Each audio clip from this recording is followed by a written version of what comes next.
नमस्कार। इस समय राजनीति में बहरूपियों की भरमार। सबसे अपग्रेडेड हैं केजरीवाल। जी हाँ, मेरी बात को आप दो तरह से ले सकते हैं। पहला कि आप इस तरह से ले सकते हैं कि मैं सिर्फ विरोध कर रहा हूँ या फिर ब्लेम लगा रहा हूँ या फिर हम प्रतिद्वंदिता ऐसा कर रहे हैं। और दूसरा इस तरह से ले सकते हैं कि जो मैं बताऊँगा उसको आप सोशल मीडिया, इंटरनेट और इलेक्ट्रॉनिक मीडिया, प्रिंट मीडिया और खुद आकर दिल्ली में उस चीज़ को अपनी आंखों से देख भी सकते हैं। तो आप दो तरह से ले सकते हैं।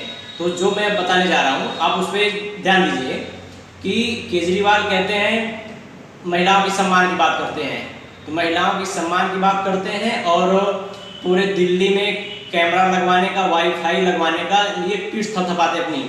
और आप देखेंगे एनसीबी के आंकड़े को तो सबसे ज़्यादा हिंसा की घटनाएं, महिलाओं को उत्पीड़न की घटनाएं दिल्ली में ही हो रही हैं।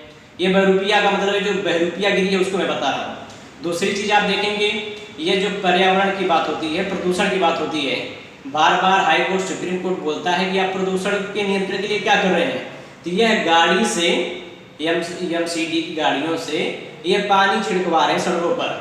और जो दिल्ली में हजारों एकड़ जमीन है उस पर एक विलायती जो कीकड़ होता है उससे पर्यावरण को नुकसान भी होता है, उससे भरा पड़ा है।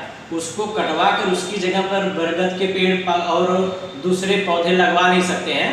और कर क्या रहे हैं, जो रेलिंग है, जो पार्कों की रेलिंग है, फ्लाईओवर का जो छत है और जो पिलर है उस पर प्लास्टिक के गमले लगवाकर उसमें पौधे लगवा रहे हैं छोटे छोटे, और वो सब सूख जा रहे हैं। तो ये बहरूपियागिरी एक घोटाला है। आप प्लास्टिक के पौधे लगा उसमें आप टेंडर डलवाएंगे, उस पौधे के लिए, प्लास्टिक के गमले के लिए, पानी की सिंचाई के लिए टेंडर डलवाएंगे, उसमें सब घोटाला करेंगे।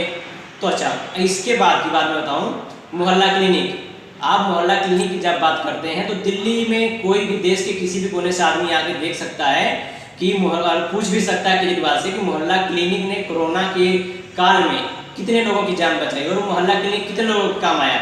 यह मोहल्ला क्लिनिक एक घोटाला है, ये बहुत बड़ा फ्रॉडगिरी है।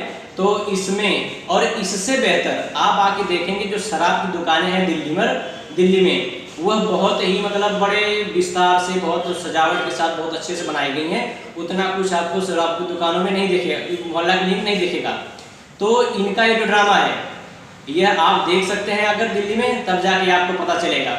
दूसरा, इनके घोषणा पत्र में जब 70 वादे लाए थे तो उसमें 500 स्कूल कॉलेजों की बात हुई थी। और एक भी स्कूल कॉलेज आप आके देख सकते हैं कि कितना दिल्ली में, कौन सी विधानसभा में कितना बना है। ये स्कूलों में सिर्फ कमरे बढ़ाए हैं, उस कमरे की काउंटिंग करवाते हैं कि हमने इतने कमरे बढ़ा दिए हैं।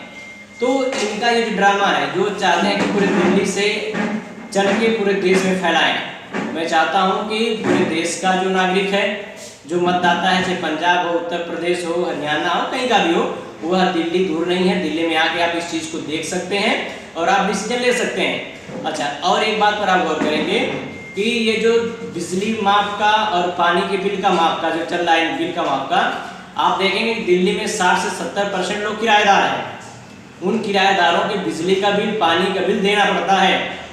मकान मालिक उनसे यूनिट के हिसाब से बिजली का बिल लेते हैं, पानी का बिल लेते हैं, तो उनका तो माफ़ी नहीं हुआ है। तो फायदा किसको आप दे रहे हैं।